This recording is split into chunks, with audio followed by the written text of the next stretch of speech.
também a teoria da iluminação. Como eu disse para vocês, a fé é a luz divina e a razão é a luz natural, e isso nos traz essa teoria da iluminação.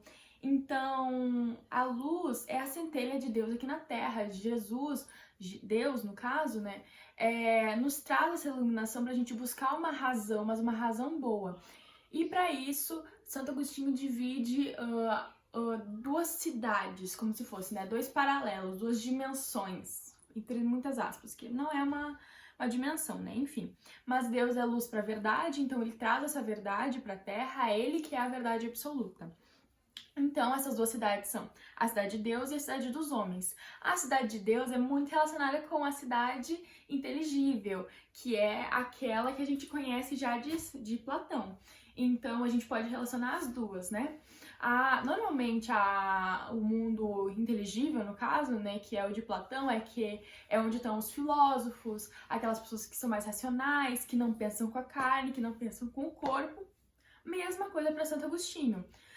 No caso, quem está na cidade de Deus são guiados pelos princípios divinos. Eu tô lendo aqui, tá? Então, enfim. E é um lugar de harmonia, justiça, felicidade e paz. Então é um lugar bom, é onde as almas descansam, é onde as almas estão junto a Deus. No momento que tu tá junto a Deus, tu tá com a perfeição, tu tá com o bem absoluto. Então nada vai te acontecer. Então tudo é justo, tudo é perfeito, tudo é calmo, tudo tem paz. Essa é a cidade de Deus. E depois vem a cidade dos homens, que seria como se fosse um mundo sensível, um mundo sensível. Então, é totalmente o oposto da cidade de Deus. Então, é um lugar que não tem paz, é um lugar que as injustiças reinam, é um lugar que as pessoas buscam sempre a carne e o corpo, em vez de buscar a Deus, buscam as tendências ao mal e tendem ao mal e buscam o mal verdadeiramente. Então, é guiado pelos interesses dos homens. Então, essa que é a diferença entre a cidade de Deus e a cidade dos homens. O último tópico que eu vou abordar aqui com vocês é o problema do mal. Epicuro nos traz três questões. Deus é onibenevolente, então ele é absolutamente bom, ele é absolutamente bonzinho com a gente, né, bondoso. Deus é onisciente, então ele tem a ciência de tudo, a ciência dele é absoluta. E ele é onipotente, ele tem poder ilimitado, então ele pode controlar tudo e todos. Deus, ele é o controlador, ok? Essas três características pertencem a ele, ok? Então, por que existe o mal? E esse que é o paradoxo que é trazido. Porque como assim Deus é totalmente bom e ele vai criar o mal? Como assim? Deus é onisciente, ele tem a ciência de tudo. E ele tem noção que o mal existe e não vai fazer algo para poder mudar isso, para poder tirar esse mal. E como assim ele é todo poderoso, ele é onipotente e ele também não faz nada para tirar esse mal daqui, se ele tem a potência para isso?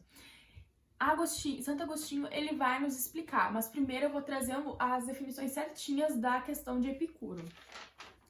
Se Deus é onisciente e onipotente, ele tem conhecimento e potência sobre o mal. Se não o faz, é porque ele não é onibenevolente. Se Deus é onipotente e onibenevolente, ele tem poder e desejo para acabar o mal. Só não faz porque não é onisciente. Se Deus é onisciente e onibenevolente, ele tem consciência e desejo de acabar com o mal. Só não faz porque não é onipotente, então ele não tem poder para isso. Entretanto, Santo Agostinho ele nos traz uma resposta e que é bem plausível.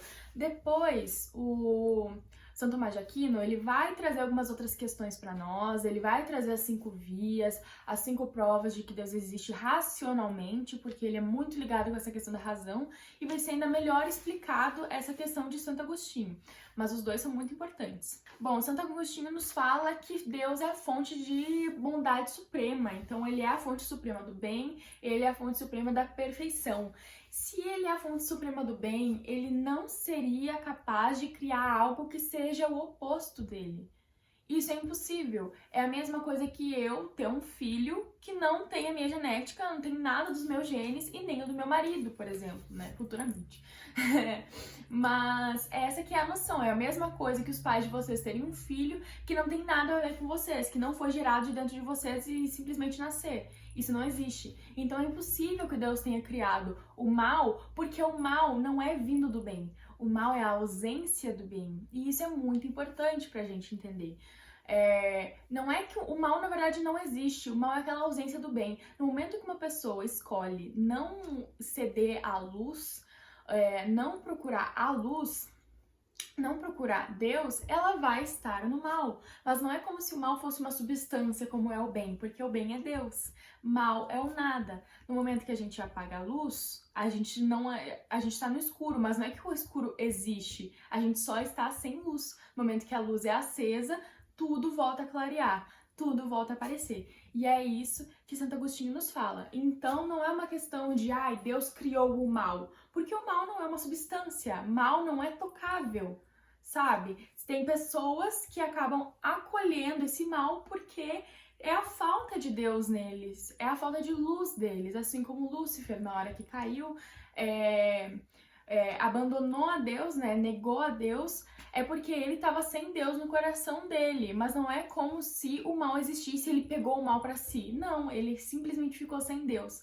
E essa é a questão do mal. No momento que Deus nos deu o livre-arbítrio, então ele nos dá aquela a gente pode escolher, a gente pode tomar nossas próprias decisões. E isso é a razão natural, a luz natural também. Então, se a gente tem a capacidade de escolher entre o bem e o mal, né? Entre o bem ou não viver para esse bem, a gente está escolhendo o mal. E ele nos dá essa liberdade porque Deus não quer nos forçar, sabe? Deus não quer não nos dar essa escolha, porque ele sabe que os verdadeiros filhos dele, que amam ele, vão escolher o bem de qualquer jeito. As boas pessoas vão escolher o bem de qualquer jeito. Enfim, o mal moral sucede ao homem quando ele, por escolha própria, se afasta de Deus. Enfim, gente, esse foi o vídeo de hoje. Eu espero que eu não tenha me alongado muito, mas é um assunto que eu gosto muito de conversar. Qualquer dúvida vocês podem me tirar e vocês podem me chamar que eu vou tirar com todo o prazer do mundo. Muito obrigada por terem assistido. Comentem, curtem, compartilhem. Se inscrevam aqui no canal. E é isso, muito obrigada!